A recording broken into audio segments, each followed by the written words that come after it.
Yeah. So, Welcome back. as mentioned in the previous episode, continuity time. We're drinking from beer steins. Yeah, and David, I'm not explaining that joke. No, I'm not gonna explain that joke. I was just gonna. I keep getting fucking invaded by this NPC. Yeah. I maybe died. Just, like, I stand died here early. I died too early last time that I didn't find out who he was. So Yeah, maybe just stand around here and find him. just touch my dick for a bit. Just kill him. Yeah. Yeah. Well, we said different things, but that's fine. Point at my feet. Yep. That way, down. I was gonna say we're to the drinking floor. from beer steins, and I have this really bad habit that I think most alcoholics have. I'm not sure. Oh, here he is. Well, I was talking to this cabbie once who was telling me that he was like a reformed alcoholic, and I was curious because this is a really bad story that you will never repeat to anyone else again on the internet. Yeah. But So you're gonna repeat I'd it. just fallen off my skateboard. I was in a lot of pain. I had to be at a dinner in like half an hour. Woo! Woo! See ya. Oh! Wow, that was a surprising amount of damage. I did 2 hits. Maybe it's because of the kind of sword. I'm Yeah. gonna fuck that guy up. Wow. Okay, continue. So I fell off my skateboard. I really fucked my knee up, and I was in a lot of pain. So I showered, stitched it, got it stitched up, and then like put my clothes on and was like, I gotta go out. So I took 2 Valium and then chugged 2 beers because I knew I had to get to this dinner. It was like The it was devil's mixture. It was important. Like this was like a business meeting. I can't talk about it yet. I haven't told you either because I technically can't talk about it. But there's some stuff happening. You with don't tell me DCM.WORKS. anything. Well, you don't listen. So No. there's some stuff happening with DCM.WORKS. I needed to be at this meeting, right? Right. And I'm like, I actually like calling in sick would be worse than going incredibly fucked up. Sure. So I'm like, fuck it. I'll just take, and like I drink a lot, so I'm used to being like inebriated in that particular direction. You know what I mean? Like I'm used to depressants. So I'm like, cool.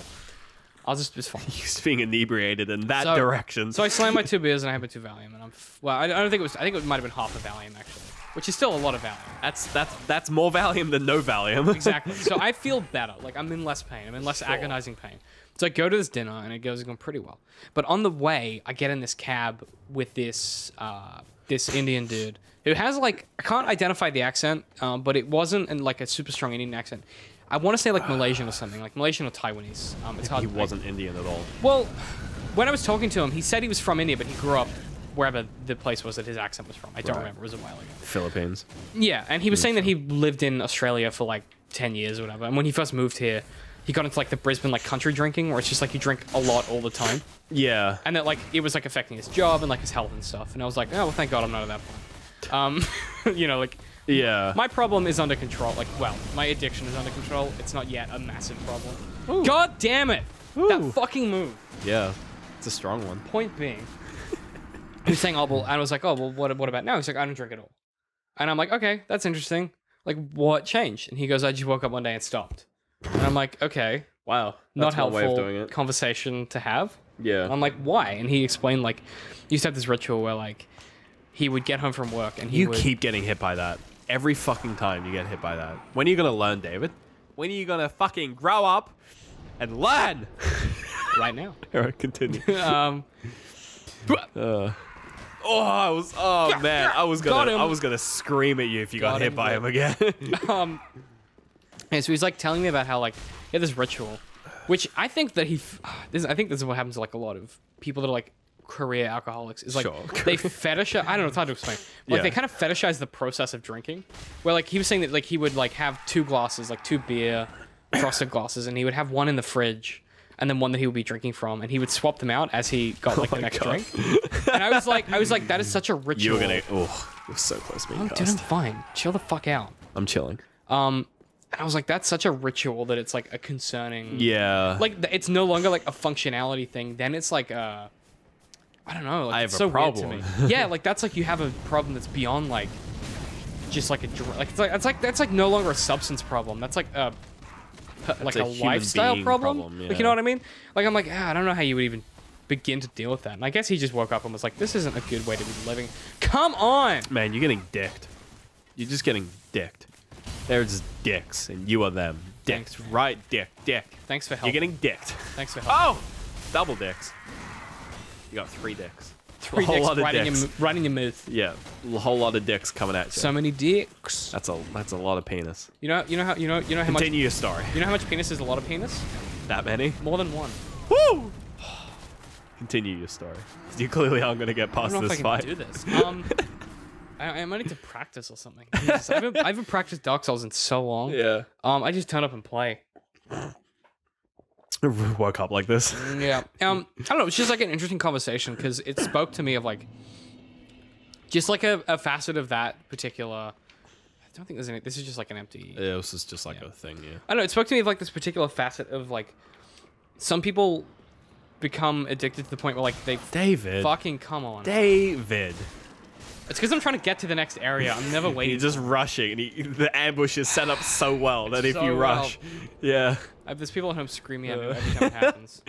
Every time you walk through that door, David. Yeah, right. They're like, you fucking idiot. Yeah, I don't know. Like, I just think that it's interesting that like that you can get to a point of that addiction where it becomes like, I don't know, like it's almost like fetishized. I think that comes from the media in some ways because a lot of people will think that like if you have like a beer a night, you're an alcoholic, and I think it's just like it pretty quickly fetishizes the notion of like that ritual. No, I know some people who are like, who really kind of fetishize alcohol consumption, and it's like I don't know, it's weird. And like a beer a day, and like not even as part of like any sort of like Australiana thing, but as like a just like a weird like self-imposed dependence. But it's not dependence; it's just self-imposed. Yeah, because dependence is like you can't stop. Yeah, dependence is different. Whereas like all these, like I know a few people. I'm not gonna name names, even though I know they don't watch this. I also know who you're talking about. It's you know, absolutely, yeah, okay. Who are like, like a drink. I have a drink a night. And like they don't call themselves well, no, they kind of do call themselves alcoholics, but it's like it's not alcoholism. No, it's just you drink. That's just a weird societal thing. That's also just like a thing that you do each night, and that's fine. Like a lot of people are content to have like that's just a routine, like a glass or two of wine a night to chill out after they've get home from work. That's like normal. It's like the same as having coffee. Like coffee is the most abused drug on the planet. Yeah. Like that, you know, it's the most like widely used. Yeah. But it's like that to me is like, and you have people who like romanticize like, oh, I'm such a bitch without my coffee. And it's like, and it's the same kind of thing where like some people take that with alcohol, but obviously because alcohol has that stigma with it, people don't go like, oh, I'm such a useless piece of shit without my beer. They're just like, oh, I got to have a beer a night. But it's like a different perception. And I think that's because of the way that the media portrays like the romanticized idea of like alcohol itself. Like you're absolutely right. Like I think a lot of people kid themselves into thinking that that's like it's like an acceptable difference to have between the two, where like you don't treat coffee in the same way you treat beer. And obviously like you're not gonna like, you know, the consequences of having too much coffee and the consequences of having too much beer are vastly different. Yeah. You're not gonna get into a fist fight because you had too much coffee. Like you're just gonna be a bit weird. So maybe that's where the romanticization comes from, is because drinking too much liquor, like alcohol, makes you you have deaths associated with too much alcohol. Whereas too much coffee is just like lol, so random. But I think it's probably more of a slow burn problem, where it's like you sleep, you know, you don't sleep as well, your blood pressure's worse. There's consequences that it's just not as visible.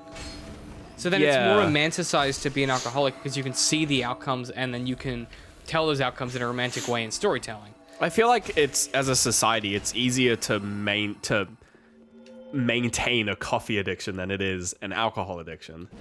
Yeah. If you think about like what it takes to have a coffee addiction, it's literally exist in society. It'll cater for you. Don't worry. Yeah. Whereas alcohol, it's like you have to go out of your way. It's hard to get alcohol. It's harder. Like, so because of that, people fall into like. I hadn't thought of it like that. Instead of just like living their lives and drinking coffee all the time, they're living their lives and having to go out of their way to get alcohol, which is regulated, illegal to drink in most public places. Yeah, and there's things you have to think about, like you can't drink alcohol outside, you can't drive if you drink too much. You have to really think about like. Oh my god, it's like think about like stuff like marijuana then, like it's the same kind of thing where it's like. Oh my god, did we just have a revelation? Did we just... Oh, Jesus Christ. Keep going. Finish the... Well, if you think about, like, you know, marijuana as a drug is... I'm going to say a net positive. Yep. Net positive. Stay with the thought. Don't get too distracted. But because... Come on! Dark Souls! Whereas in the same vein... Caffeine as a drug, you could argue, is a net positive. Caffeine as a drug is a net neutral. Yeah. But because caffeine is so widely available and so easy to get your hands on, people who are addicted to caffeine live normal lives. Mm-hmm. Whereas if you have people who are dependent on marijuana, because it's under the same stigma as alcohol, and even more so because it's straight up illegal in Australia. Illegal in Australia. It's people who have a dependence on that drug are worse off than if it would. So from a medicinal perspective, because that's mainly the perspective I take on marijuana. Yep. Because it's so stigmatized and like illegal. Yep. People who rely on it for medical reasons, not just because they drank too much as a kid and now they have a dependence. Correct. Have shitty lives. Yeah, and I think that's decriminalize it. No. Well, but that's kind of like the thought process, right? Like that's a valid perspective you can take. And that's on how that. you get to that. I think the biggest problem is people don't get to that. They just like legalize it. It's like that's not.